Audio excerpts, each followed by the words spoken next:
New York City never slept, but Ethan Carter had learned how to stay awake inside his loneliness.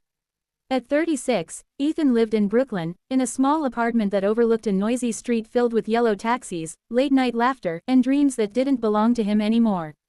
Once, he had dreamed big, of love, of family, of a forever that would feel warm and safe. Now, his life revolved around one small human being, his 8-year-old daughter, Lily. Ethan was a single father. His wife, Emily, had died 5 years earlier in a tragic car accident on a rainy October night. One moment, she was calling him to say she'd be late. The next, she was gone. Since that night, Ethan had learned how to tie ponytails, pack lunchboxes, attend school meetings, and hide his tears behind forced smiles. Every morning, he woke Lily up gently.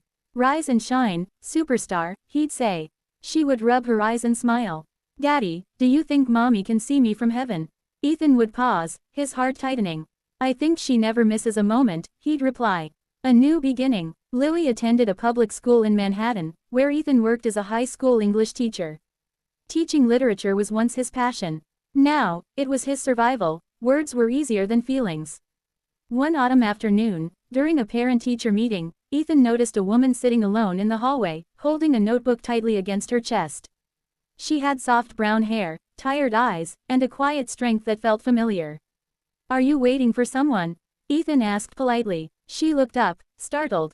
"Yes, my nephew. I'm his guardian." "I'm Ethan," he said. "English teacher. And full-time exhausted parent." She smiled softly. "Then we already have something in common. I'm Sophia Miller." That smile stayed with Ethan long after the meeting ended. Two broken stories. Sophia was not just a guardian, she was rebuilding her life. She had moved from Chicago to New York after a painful divorce. Her marriage had ended quietly. No screaming, no cheating, just two people who stopped choosing each other. She worked as a freelance graphic designer, often late at night, coffee by her side, doubts whispering in her mind. Ethan and Sophia began meeting by coincidence, school events, coffee shops near campus, even the park where Lily played. Lily liked Sophia instantly. "Daddy," she whispered one day, "she smiles like Mommy used to." That sentence terrified Ethan, and yet, it healed something inside him. Slowly, something changed. They started talking, really talking. About grief, about fear, about the strange pressure of surviving in America, where dreams were sold loudly but pain was carried silently. One evening, sitting on a bench under the Brooklyn Bridge, Sophia said, "I'm scared of starting again. What if I fail, again?" Ethan looked at the city lights. "What if you don't?" he said. "What if this time, you grow instead of break?" Their hands brushed. Neither pulled away. The storm. Just when life felt lighter, fear returned. Sophia received a job offer from San Francisco, a huge opportunity. Better pay, better future, she told Ethan on a cold December night. "I don't want to lose you," she said honestly. "But I can't lose myself again." Ethan struggled. He had built walls around his heart for years, and now someone was asking him to open them completely.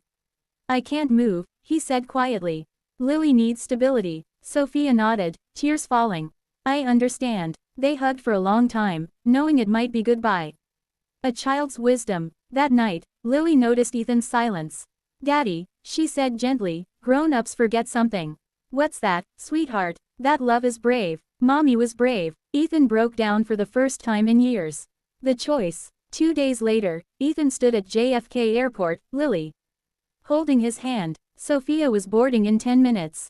"I don't know how this works," Ethan said, breathless. "But I know I don't want a life without you in it." Sophia's eyes filled with hope. "I can visit," she said. "We can try, slowly, together." Ethan smiled. "That's all I'm asking." Under the same sky. Years later, they sat on a porch in California, Lily doing homework between them. Life wasn't perfect, but it was real. And under the same American sky, two broken people had chosen love, not because it was easy, but because it was worth it.